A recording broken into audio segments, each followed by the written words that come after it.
The moment Schumer walked up to that podium, the atmosphere shifted instantly. It wasn't the look of a politician celebrating a bipartisan victory.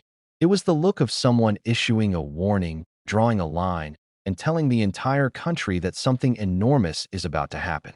You could hear it in the tone, in the pace, in the way he leaned into the mic, almost as if he wanted the people involved to feel each word land. He wasn't there to pat anyone on the back. He was there to send a message. This time, the truth is coming out, and anyone planning to play games with the Epstein files should think twice. People familiar with the case have said for years that the real secrets were never in the headlines. President, The Democratic leader, I ask unanimous consent the quorum be dispensed with. without objection. Mr. President, today, the House of Representatives finally voted to demand that the Justice Department release the Epstein files. The American people have waited a very long time for this. The margin in the House was overwhelming. In fact, every single member of Congress except one voted yes. And that now brings the focus to the United States Senate. As soon as the House sends us the Epstein bill, the Senate should move without delay to pass it unamended and send it on to the President's desk to be signed into law. We should pass this bill as soon as possible, as written, and without a hint of delay. Republicans must not try to change this bill or bury it in committee or slow walk it in any way. Any amendment to this bill would force it back to the House and risk further delay. Who knows what would happen over there? The American people have waited long enough, and they cannot take the risk. We have an opportunity to get this bill done today and have it on the President's desk to be signed into law tonight. We should seize that opportunity. That is why, later today, I will ask unanimous consent for the Senate to hold a vote to pass the House Epstein bill. The Epstein victims bill and the Epstein victims groups have made it clear they do not want amendments to the bill. In fact, just this morning, Epstein survivors stood right in front of the Capitol demanding that Congress pass this version of the bill. The House has now spoken in an overwhelming fashion, and Senate Republicans must step up. Because the public is fed up with waiting around to get to the bottom of the Epstein files. Americans are fed up with Donald Trump's lies. They are fed up with the cover-ups. And they are fed up with Republican leaders who keep siding with Donald Trump instead of siding with the American people who demand transparency when it comes to Jeffrey Epstein. There is only one right answer for the Senate: pass this bill as written today. And let me say something else.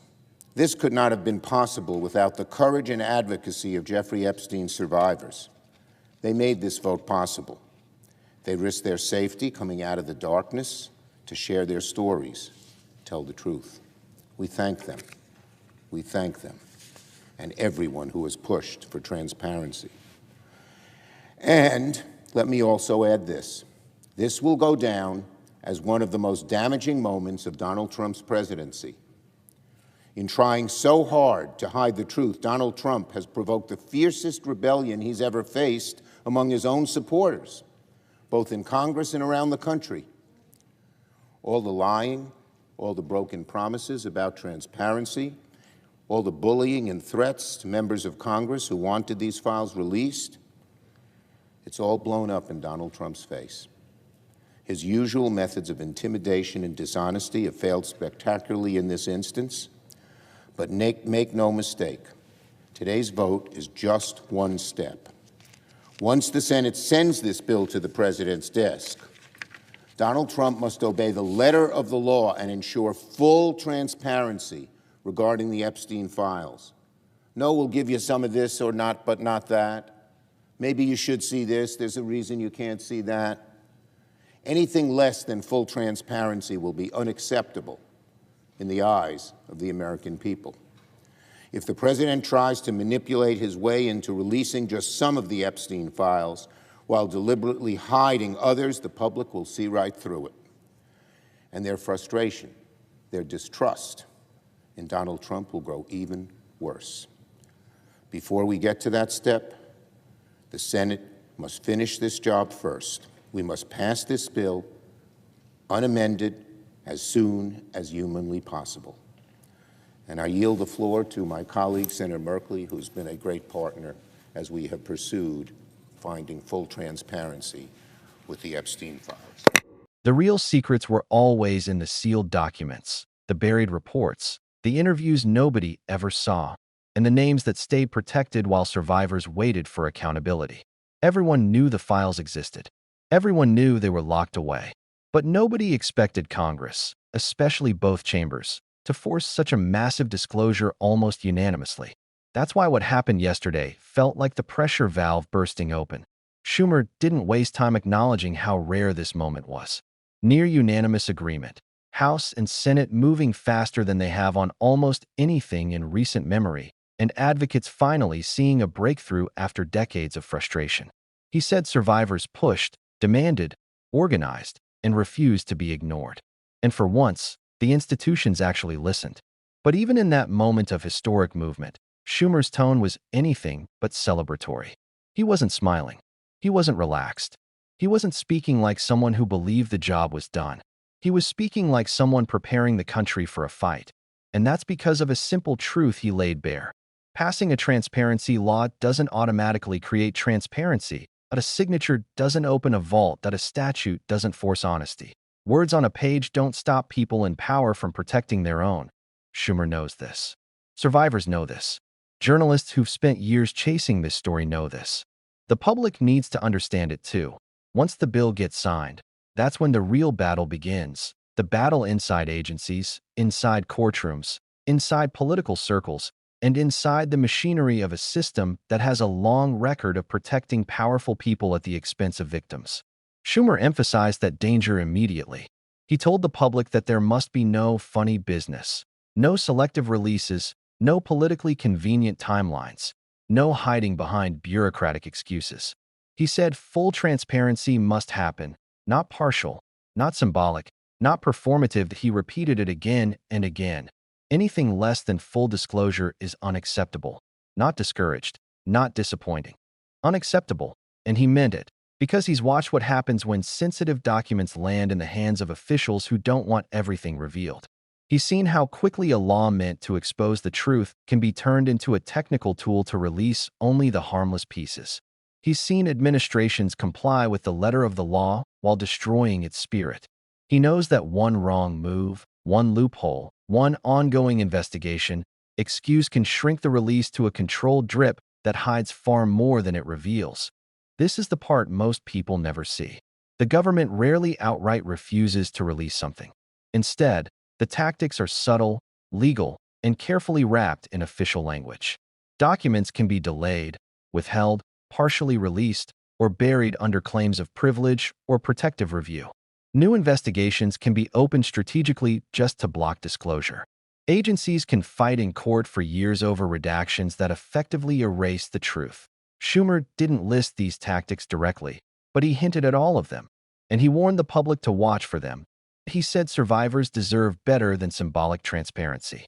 They deserve the truth in full. And he promised oversight, pressure, and consequences if the file release looks anything like the selective leaks of the past. That alone was a remarkable moment. A sitting Senate leader openly announcing that he expects resistance, that he expects attempts to manipulate the release, and that he's preparing to counter them. But then he went even further. He explained that Congress isn't powerless. If the administration attempts to obstruct the release or deliver watered-down information, the Senate can, and will, intervene. That means oversight hearings with officials under oath, document subpoenas that demand the unredacted truth, contempt charges if agencies or individuals refuse to comply, court action to enforce the statute, funding restrictions through appropriations, and something even more powerful than all of that, public pressure and national attention. Schumer made it clear that if anyone tries to bury names, delay disclosures, or hide behind legal smokescreens, they will face an avalanche of scrutiny. And he specifically credited survivors for giving Congress the moral authority to be relentless. Because without their persistence, none of this would be happening.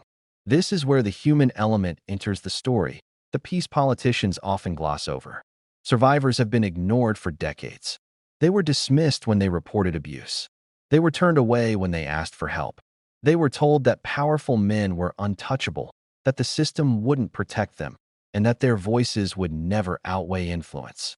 And yet they kept speaking, kept pushing, kept demanding, kept fighting. Their stories are the reason the law exists today. Their courage forced institutions to act. Their determination is why these documents are finally moving toward release. Schumer's acknowledgement wasn't political theater. It was a reminder that behind every legal battle, behind every bill, behind every file, there are human beings who lived through unimaginable exploitation. And now, after all these years, they are finally on the verge of being heard. But Schumer also warned them, and the public, that the fight isn't ending here. In fact, it's entering its most dangerous phase. Because transparency battles don't end when a bill passes. They end when the documents actually reach the public in full, unedited, unfiltered, and unmanipulated. And that is where things often go wrong. That he urged people to pay close attention to the pattern of release. Not just what gets released, but how it gets released. A single stack of pages means nothing if half the names are missing. A list without dates, without context, without details, can be used to mislead. A file heavily redacted can hide more than it reveals. A slow drip of information can dilute outrage and protect the powerful. That's why he insisted that full disclosure means more than checking boxes. It means showing the entire story, every name, every connection, every detail that matters. And that's also why he said this moment is bigger than politics, that it's a national test, a test of whether the justice system truly treats powerful people the way it treats everyone else, a test of whether government agencies prioritize truth over loyalty, a test of whether Congress will enforce the law it just passed, a test of whether survivors get justice or get pushed aside once again, a test of whether the public is willing to stay engaged long enough to make sure this isn't another cycle of promises and disappointment. Schumer made it clear that he expects resistance on multiple levels. Resistance inside agencies. Resistance from people who appear in those files. Resistance from individuals who have spent years keeping those documents sealed. And resistance from the same circles that failed survivors for decades. He said outright that oversight is coming. That sunlight is coming. That pressure is coming. But he also said, it won't happen unless people stay alert. That's why this moment matters. Not because a bill passed, but because the fight after the bill will determine whether the truth actually reaches the public or gets buried under legal excuses. Schumer's speech wasn't a victory lap. It was the opening shot of a long, fierce confrontation over transparency and accountability. And if history is any indication, the coming weeks and months are going to be intense. We'll see legal filings, political arguments, media battles, and behind-the-scenes maneuvering. We'll see attempts to release only the safe pieces. We'll see pressure to keep certain pages redacted. We'll see debates over privacy, over investigations, over national security. We'll see institutions tested in ways they haven't been tested in decades. And the outcome will shape the public's understanding of one of the most disturbing scandals in modern history. If you're watching this, understand one thing. This story is not over. It is only beginning. And the next chapters will be more revealing, more chaotic, and more intense than anything we've seen so far. If you want to follow every step of this unfolding battle, the document fights, the hearings, the pressure campaigns, the legal twists, and the truth that finally comes to light, make sure you subscribe, hit the like button, and turn on notifications so you never miss an update. Share this video to keep awareness high. Stay engaged, stay alert, and keep demanding the full truth, every page, every detail, every name, until the entire story finally enters the light.